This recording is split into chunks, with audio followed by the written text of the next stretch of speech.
Salah satu yang menjadi dasar polisi menetapkan Jessica Kumala Wongso adalah hasil rekaman CCTV yang merekam aktivitas Jessica sebelum Mirna tewas. Sementara Jessica saat ini menjadi tersangka tunggal dalam kasus itu. Setelah menetapkan Jessica Kumala Wongso sebagai tersangka dalam kasus kematian Wayan Mirna Salihin, Polda Metro Jaya terus memperkuat bukti-bukti hasil penyelidikan. Sejak Sabtu malam, Jessica resmi ditahan karena dikhawatirkan akan menghilangkan barang bukti. Keyakinan polisi ini tak lepas dari bukti-bukti yang berhasil dikumpulkan serta keterangan para saksi yang mengarah kepada pelaku yang menaruh racun sianida ke kopi es Vietnam yang sempat diteguk Mirna. Kami mempunyai alasan subjektif, khawatiran melarikan diri, mengulangi perbuatan dan menghilangkan barang bukti, serta alasan objektif untuk unsur pasal gelar perkara yang mencukupi.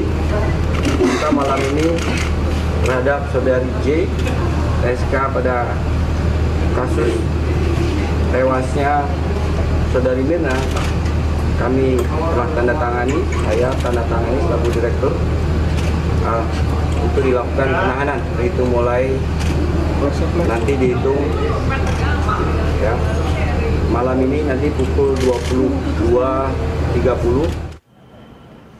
Salah satu yang menjadi petunjuk polisi adalah hasil rekaman kamera pengawas yang terpasang di Cafe Olivier yang merekam seluruh kejadian sebelum Mirna mengalami kejang-kejang dan akhirnya meninggal dunia pada 6 Januari lalu.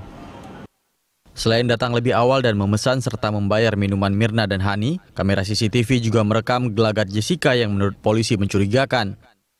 Setelah pesanan diantar pelayan, Jessica tampak sibuk menata letak minuman. Sayangnya, tas kertas yang diletakkan di atas meja menghalangi rekaman aktivitas Jessica secara keseluruhan.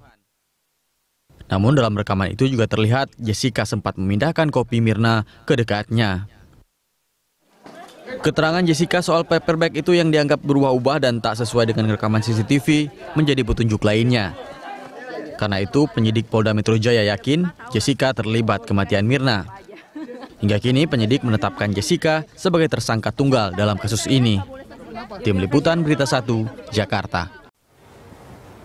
Polda Metro Jaya akan memberikan keterangan terkait penahanan Jessica Wongso dalam kasus kematian Wayan Mirna Salihin. Sudah ada rekan saya Tesar Aditya dan Tommy Pribadi dan David Sibarani langsung dari Polda Metro Jaya. Selamat siang Tesar, setelah kemudian menangkap Jessica dan sudah 1 kali 24 jam melakukan pemeriksaan, apakah sudah ada keterangan dari Polda Metro Jaya terkait dengan penahanan Jessica ini? Ya, Carlos dan juga pemirsa, tentunya memang sedianya hari ini Polda Metro Jaya menggelar konferensi pers terkait dengan penetapan Jessica Wongso sebagai tersangka dalam kasus kopi bersianida yang kemudian menewaskan Wayan Mirna Salihin. Namun tadi Kombes Pol M. Iqbal yang merupakan Kadif Humas Polda Metro Jaya memastikan bahwa konferensi pers yang memang sedianya digelar pada siang ini pukul 10 batal digelar, dan tadi juga kami mencoba menghubungi tim ketua dari tim pengacara dari Jessica Wongso, Yudi Wibowo, untuk memastikan apakah hari ini ada jadwal penyidikan atau tidak, atau memang ada keluarga yang akan membesuk atau tidak. Dan tadi Yudi Wibowo sendiri menyatakan bahwa hari ini tidak ada jadwal besuk dan juga tidak ada jadwal pemeriksaan, sehingga pengacara dan juga keluarga dipastikan tidak akan hadir pada hari ini karena memang mereka juga tidak diperbolehkan untuk hadir karena memang tidak ada jadwal pemeriksaan dan juga tidak ada jadwal kunjungan hari ini. Dan kami juga tadi sempat menanyakan kepada pengacara Jessica Wongso, Yudi Wibowo, mengenai apakah kemudian Jessica akan mengajukan pra-peradilan. Yudi Wibowo mengatakan memang hingga saat ini belum ada ke arah sana, namun ia cukup pesimis terkait dengan mengajukan pra-peradilan karena memang kepolisian Polda Metro Jaya hingga saat ini sudah mengantongi 4 alat bukti dan juga beberapa keterangan ahli. Dan ini memang cukup pesimis karena kemudian memang potensinya menjadi lebih kecil ketika sudah ada 4 alat bukti. Sebelumnya memang direncanakan hari ini akan digelar konferensi pers yang akan dipimpin langsung oleh Kapolda Metro Jaya Irjen Pol Tito Karnavian. Ya, pemirsa, Jessica Wongso telah ditetapkan sebagai tersangka oleh pihak Polda Metro Jaya dalam kasus dugaan pembunuhan Wayan Mirna Salihin. Dan sejak Sabtu pagi, Jessica Wongso ditahan guna pemeriksaan lebih lanjut. Dan untuk mengetahui kondisi terkini di Polda Metro Jaya, kita bergabung dengan reporter Teza Aditya dan juru kamera Tommy Pribadi dan David Sibarani. Ya, Tezar, setelah Jessica Wongso ditahan sejak Sabtu pagi, adakah perkembangan signifikan untuk pagi hari ini? Ya, Eliza dan juga pemirsa, setelah ditetapkan sebagai tersangka dan juga ditahan di Polda Metro Jaya, Jessica Kumala Wongso saat ini memang belum ada aktivitas yang berarti pagi ini, dan juga tadi kami pantau belum ada terlihat pengacara dan juga keluarga Jessica yang datang ke Polda Metro Jaya seperti kemarin. Memang sebenarnya seperti kita ingat, sepanjang pemeriksaan dari pukul 9 hingga pukul 22.30, pengacaranya dan juga orang tuanya juga ikut mendampingi, dan baik pengacara dan juga orang tuanya sudah pulang semalam sekitar 22.30, dan hingga saat ini memang belum ada aktivitas berarti baik dari pemeriksaan Jessica maupun pemeriksaan pihak-pihak lainnya. Dan jika kita ingat kemarin, Yudi Wibowo, ketua dari tim pengacara Jessica Kumala Wongso, menyatakan hingga saat ini memang pihaknya belum menerima kopi dari BAP kepolisian dan juga belum menerima apa saja sebenarnya 4 alat bukti yang dijadikan bukti untuk menjerat Jessica Kumala Wongso. Sehingga hingga saat ini Yudi menyatakan bahwa dan bersikukuh menyatakan bahwa kliennya Jessica Kumala Wongso tidak bersalah, karena hingga saat ini juga belum ada bukti-bukti yang signifikan yang memperlihatkan bahwa Jessica yang memasukkan racun sianida ke dalam kopi yang diminum Mirna, sehingga akhirnya beberapa saat setelah minum kopi, Mirna akhirnya meninggal dunia. Dan akhirnya dengan bukti-bukti yang ditemukan oleh polisi, ada 4 alat bukti dan juga keterangan dari pihak ahli, memang akhirnya Jessica Kumala Wongso ditahan oleh pihak Polda Metro Jaya selama 20 hari dan dapat diperpanjang. Direktur Reserse Kriminal Umum Krisnamurti menyatakan memang ada alasan objektif dan juga subjektif terhadap penahanan ini. Yang pertama adalah alasan subjektifnya, jika kita merujuk undang-undang, adalah kekhawatiran tersangka melarikan diri, mengulangi perbuatannya, dan juga menghilangkan barang bukti. Dan juga alasan objektifnya adalah tercermin dari unsur-unsur gelar perkara yang sudah mencukupi. Seperti kita tahu juga bahwa memang kasus ini berkaitan dengan pasal 340 tentang pembunuhan berencana dengan ancaman maksimal hukuman mati dan juga penjara seumur hidup.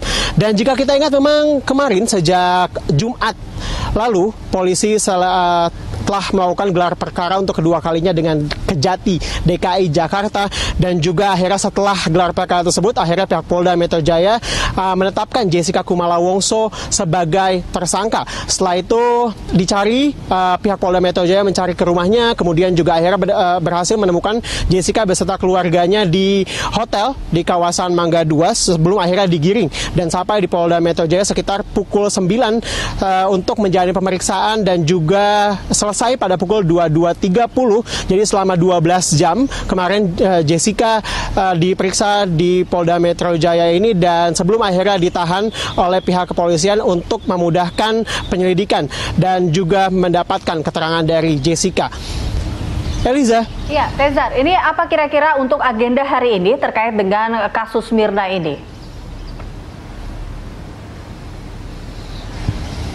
Ya, Eliza, hingga saat ini kami belum mendapatkan informasi dan juga agenda terkait dengan pemeriksaan. Apakah kemudian hari ini Jessica akan dilanjutkan pemeriksaannya? Kemudian juga apakah ada pihak-pihak lain yang juga dipanggil lagi hari ini? Seperti kita tahu memang bahwa dalam kasus ini polisi sudah memanggil banyak pihak beberapa kali. Bahkan ada yang 5 hingga 6 kali dari pihak Cafe Olivier, dan juga orang tuanya sudah datang kira-kira 3 kali ke Polda Metro Jaya ini untuk melengkapi berkas pemeriksaan. Dan memang hingga saat ini kami juga belum mengetahui agenda apakah kemudian ada pemeriksaan.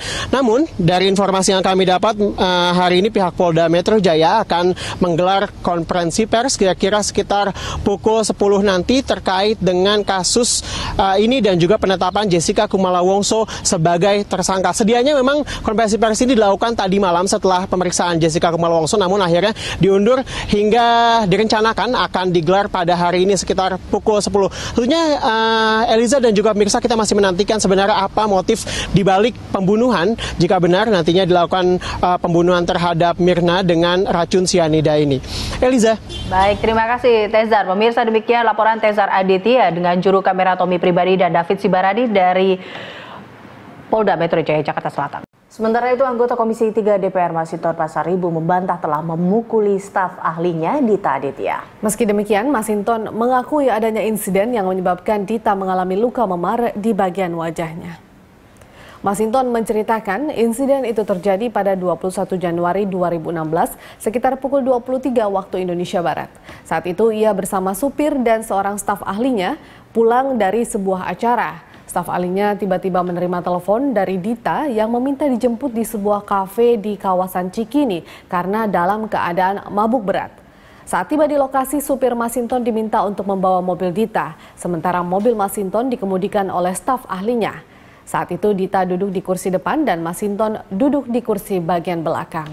Menurut Masinton, Dita yang ketika itu dalam keadaan mabuk tiba-tiba menarik setir sehingga mobil oleng ke kiri. Pengemudi mobil langsung melakukan rem mendadak dan menepis tangan Dita hingga mengenai wajahnya sendiri. Masinton menduga laporan Dita bermotif politis, namun Masinton belum berencana menggugat balik Dita Aditya.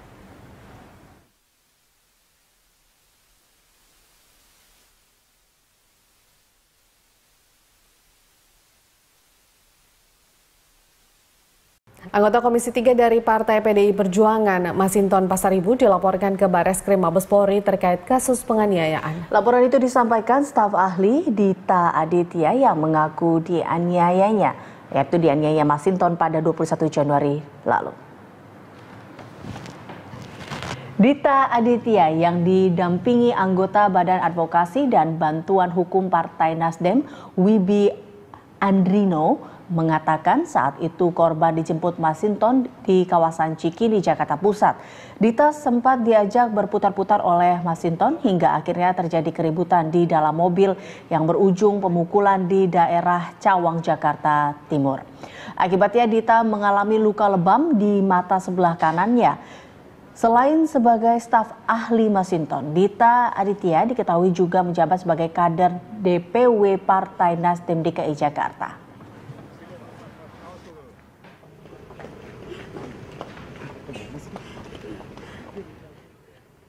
Dugaan penganiayaan yang dilakukan oleh anggota DPR RI Bapak Masinton. Pada awalnya sebenarnya Dita ini kan pengurus Partai DKI. Beliaunya ini memang bekerja sebagai tenaga ahlinya Bapak Masinton. Nah, waktu tadi ada rapat DKI, kita lihat ini kenapa ini matanya lebam. Saya tanya kenapa, nggak mau cerita, lama-kelamaan akhirnya dia mau cerita juga. Di situ langsung saya telepon Pak Masinton, ada apa ini dengan Dita? Pak Masinton ya, beliau bilang nggak ada itu, bukan saya nggak pernah ini. Dita ini kan juga staf saya, nggak mungkin saya melakukan itu. Saya tanya, benar seperti ini? Beliau jawab masih ya benar. Oke, ya sudah, saya tanya lagi Dita, ya betul. Dita bilang ini saya di full. Ya udahlah, daripada kita berdebat, saya juga udah nanya, saya tawarkan Pak Masinton ini gimana Pak, ya kan? Tapi beliau tidak mengaku, ya lebih baik ya biarlah aparat penegak hukum